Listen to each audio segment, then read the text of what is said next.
We're gathered here today from a variety of different backgrounds and experiences.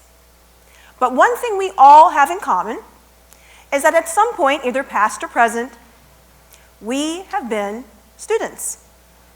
And therefore, our lives have been impacted by a teacher. I've been a teacher for 23 years. Are there any of my former students in the audience? Any Tomahawk alumni? How about any teachers? All right, I like how you're quietly raising your hands. If you laugh at my jokes, I think you'll get 100% on the good audience member test here at the end. In teaching, resilience is basically a job requirement. It's right up there with can do long division and able to convince the kid in the third row that it's not a good idea to lick your socks. Teachers can bounce back faster than a kid tagged out on third base in a kickball tournament right after they saw the latest unsolved mystery regarding who wrote 6-7 all over the back table in Sharpie. But resilience was never supposed to mean suffering longer. Let me tell you about my first day of school. No, not this first day of school. That's the first day of kindergarten, and that didn't go too well either. Mrs. Johnson, if you're watching this right now, I am so sorry for the meltdown I had over having to be the only kid in class who had to use the left-handed scissors. It was actually more than one meltdown, but who's counting? No. I'm talking about my first day as a teacher. I had just gotten a call where I was offered a third grade teaching position in a neighboring school district, and I was so excited I was finally going to be a teacher. I jumped in the car as fast as I could with only one set of painted toenails, drove 45 minutes down the interstate to a school I'd never seen before, rookie mistake number one. I think I introduced myself when I walked in the door of the office, but it's been a while. Ran up 3 flights of stairs to where my classroom was and was greeted with a cloud of dust. A dried flower arrangement was hanging from the ceiling where the door should have been. 5 filing cabinets lined the wall, so full you couldn't open them. But don't worry. On the walls, I was greeted with the happy, shining, smiling faces of none other than the California Raisins. Yes, the teacher before me loved with a passion the California Raisins, and they were everywhere. There was even a stuffed California raisin shoved in the teacher's desk, and I noticed because I had the pride open with the ruler looking for a stapler, and if you threw him hard enough against the wall, he would sing, "I heard it through the grapevine" to you. Don't ask me how I know that or anything. So no class in college prepared me for this experience. There was no class called Disaster Classroom 101 10 days before school started, but I was determined to make it work, and I did. Because that's what good teachers do. They take what's handed to them and make the best of it. Teachers are the most resilient people I know. So why are they leaving in record numbers? In the United States alone, 45% of schools are understaffed. That's the equivalent to 406,000 positions without a certified teacher, or 1 in 8 classrooms. In West Virginia alone, there are between 1,000 and 1,500 vacancies for certified teachers. The teachers are resilient, but they aren't staying. And I too almost became a part of the statistics. You would definitely call me a resilient teacher. I did all the things. I stayed late after school. I taught when I was literally sick and tired. Most of the kids liked me unless I gave them too much homework. And I was even recognized at one point for my dedication as the West Virginia Teacher of the Year. But over time, I started to develop a problem. I became a teachaholic. And teachaholic is a word I use to describe a well-meaning, dedicated teacher who keeps on trying to level up to the demands of the classroom, and in the process, loses their joy for teaching and their sense of self. So I kept trying to meet the expectations and do what I needed to do, but about 10 years ago, everything started to fall apart. I couldn't concentrate. I felt disassociated and disconnected from what I was doing during the day. The littlest task, whether it was grading papers or writing the agenda on the board, just felt monumental. But worst of all, I was losing my joy for the classroom. And I thought that meant that I must be becoming a bad teacher. I didn't feel like myself anymore. One day, almost 10 years to the date of this talk, I came home from school after a particularly rough day teaching my 5th graders, and it was the week right before spring break. So if you've ever been to school the week before spring break, it is basically Jurassic Park, the director's cut. So I came home and I flopped on the couch, got out my phone, and did what everybody knows will fix their problems when they're going through a difficult time in life. I got on Instagram, because social media has righted so many wrongs.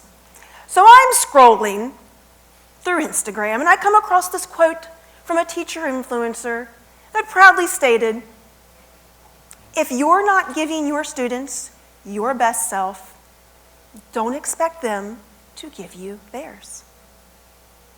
And that was the quote that broke me, because I didn't feel like I was doing any of those things. I didn't have a word for it at the time, but I had officially burnt out from teaching. Not because I wasn't a good teacher, but because my body and soul had had enough of a system where enough was never enough.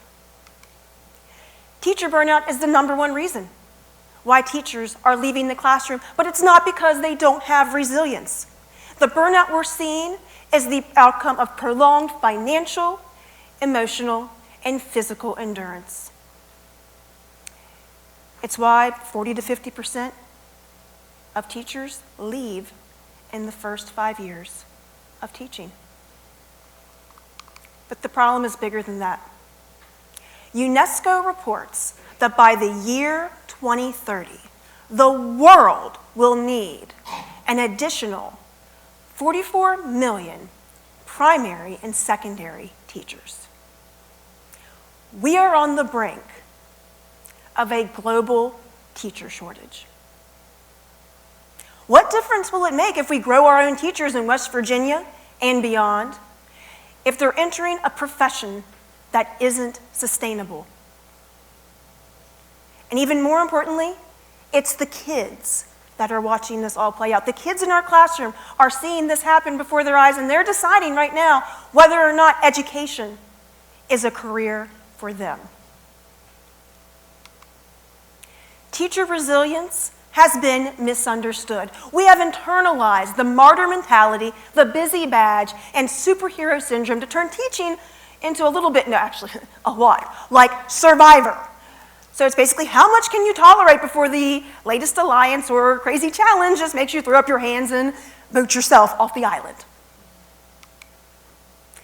Teaching attracts people who are resilient, people that have a heart for service and a desire to create change. But the teachers are leaving because endurance has been mistaken time after time, year after year, change after change for sustainability. And there's only so much one person can take before they have to honor their own humanity. True resilience comes down to the ABCs, the ability to adapt, set boundaries, and create an environment for sustainability. And no, this is not just necessarily a teaching problem. It's for any service-centered profession where you're giving of yourself, and in leadership, where people are looking to you for guidance. But teaching is the basis for all other professions. It requires a redefining of resilience, not to create another buzzword for the education buzzword graveyard, but because doing so has the potential to impact the emotional, mental, and physical well-being of those entrusted to the care of our students. So, looks like I got off Instagram and off the couch. What did it take to recover from burnout and get back my joy for the classroom? Well, it started with a little black bear. Hey, Berkeley. In 2014, as the West Virginia Teacher of the Year, I kept a blog. Well, Berkeley kept the blog, but I wrote it for him, where I shared with students across the Mountain State what I was doing in my travels, the places I went in West Virginia and beyond. From the classrooms to the coal mine, from an outhouse to the White House, Berkeley saw it all, and he wrote back to the kids all about it. So I was thinking about what could I do to get my joy back from teaching while also allowing me to create balance in my life. I couldn't help come back to, time after time, that I've always had a thing for books. Hair and clothing, not so much, but definitely books. So I thought, what if I wrote a book about West Virginia to get back to what I loved most about teaching the kids? And then I had a great idea, even better idea actually. I decided that I wanted to draw the pictures. Now, that sounds great. One problem, aside from faculty senate agenda doodles, I hadn't really drawn anything of significance since high school. But I got out my college backpack and dug out the colored pencils that I probably last used for a geography assignment, coloring a map, and I set to work to learn how to build a book and how to draw the pictures and make Berkeley not look like a hairy turtle. So it was a learning experience, one I had to allow for time and set boundaries for, but a year later, I was holding my copy of The Adventures of Berkeley the Bear. My children's book connected me so much back to the classroom and creativity that a few years later, I became an art teacher. I got back to being me in the classroom and beyond.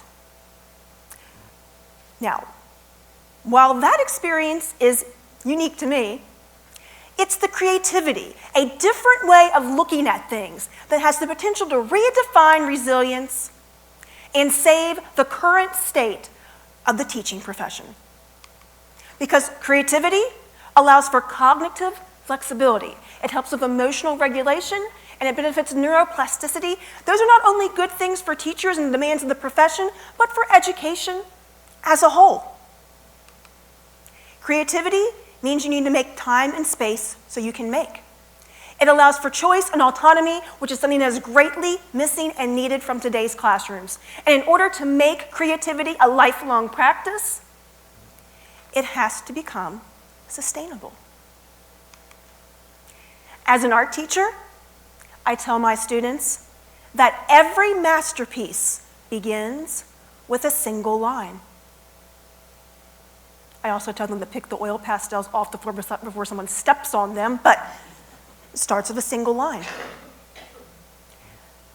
By redefining resilience, we give teachers the chance to make, for creativity to allow them to make a different kind of straight A's. To use their given resiliency, to have agency, autonomy, and the ability to recover from a broken system. Our teachers don't need to toughen up or do more, but they do need to be allowed to stay whole in a profession that demands your whole self. This is possibly the most critical time in history to be in education. Retaining teachers requires a shift from endurance to sustainability, and using creativity, boundaries, and professional longevity to be the basis for a better system for our schools. Beating 1 in 8 is going to require a redefinition of resilience. And doing so will benefit the well-being of our teachers, the quality of our education system, and the perspectives of the kids sitting in our classrooms right now deciding if education is a career for them. If you're a teacher listening to this right now, please know that you don't need fixed. You might need to get your copies off the printer, but you don't need fixed. The definition of resilience needs to change for this next chapter for teachers. Oops. I'm still here, because I stopped enduring and built something better. And I wonder if we stop having our teachers just endure, what difference it can make if we can create a system that allows them to create. Because resilience is an art that can be taught, protected, and redefined. My fellow mountaineers, resilience isn't about how much you can take. It's how creatively you choose to keep going without losing yourself. Thank you.